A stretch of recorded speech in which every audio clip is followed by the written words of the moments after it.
Good morning, children. In the previous class, we have discussed about climate. Today, we shall discuss about winds. The direction of winds at a particular place determines its climate. The winds can be hot, cold, or moist, depending upon where they originate. Suppose in a dry place like deserts, the winds will be hot. In a rainy place, the winds will be cold, and along the sea coast, the winds may be moist. The direction from which the place of winds blow, that determines its climate, whether it is hot, cold, or humid, moist, etc. Winds blowing from Bay of Bengal and Arabian Sea are cool and moist laden. Here in this picture you can see there is a dry place, desert place. Here winds blowing from the great Indian desert are hot and dry. In central India, these hot and dry winds are called as Lu. These are blowing during summer afternoons. Our earth has been divided into 3 temperature or heat zones depending upon the intensity of sunlight or heat received by different regions. The difference is because the earth is not round. It is shaped like an orange. Earth is not flat or round. It is like an orange.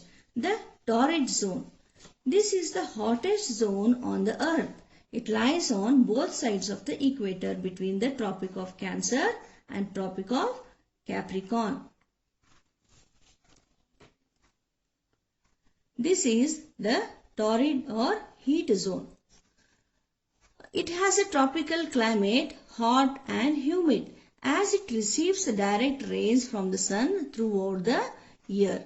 The summer and the winter seasons are not very distinct here, and they are not same. The Tropic of Cancer passes through India. The equator is to the south of Sri Lanka. Next one is the temperate zone. Just like the torrid zone, this zone also lies in both the hemispheres. The north hemisphere temperature zone lies between the Tropic of Cancer, that is to 23.5 degree north, and the Arctic Circle at 66.5 degree north. The south temperate zone lies between the Tropic of Capricorn 23.5 degrees south and the Antarctic Circle at 66.5 degree to the south. The climate is temperate here, means it is neither too hot nor too cold, as these regions receive slightly and slant rays of the sun. Here the places in this zone have distinct summer and winters. The days are longer here during the summer and the nights are longer during winter. The third one is the frigid zone. Like other two zones, this zone is also lies in both the hemispheres. To the north of the Arctic Circle is the North Frigid Zone, and to the south of the Antarctic Circle is South Frigid Zone. The term frigid means frozen. It is bitterly cold here. Low temperature exists throughout the year. And closer to the poles, the land is permanently frozen and it is covered with ice and snow. Life is very difficult in this zone. Here you can see in this picture, the scenery is very, in a winter season you can see ice is covered in all the trees and in the area. Here you can see polar bears and the snow covered mountains and the people wearing warm clothes, and they are heating up the light here, or they are making fireplace.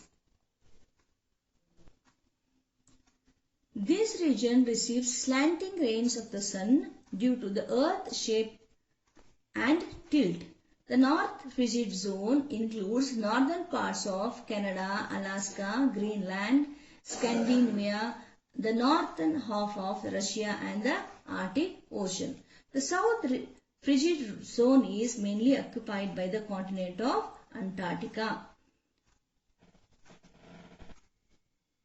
Here you can see the map of Africa.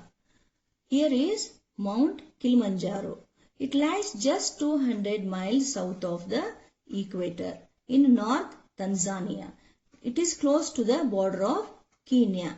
Yet it is snow-capped, means the snow is covered on the mountains. And even more surprisingly is that it is a volcanic mountain. It has 3 volcanic cones. 2 are now extinct, means they are gone or vanished, and 1 is dormant. It last erupted sometimes between 150,000 to 200,000 years ago.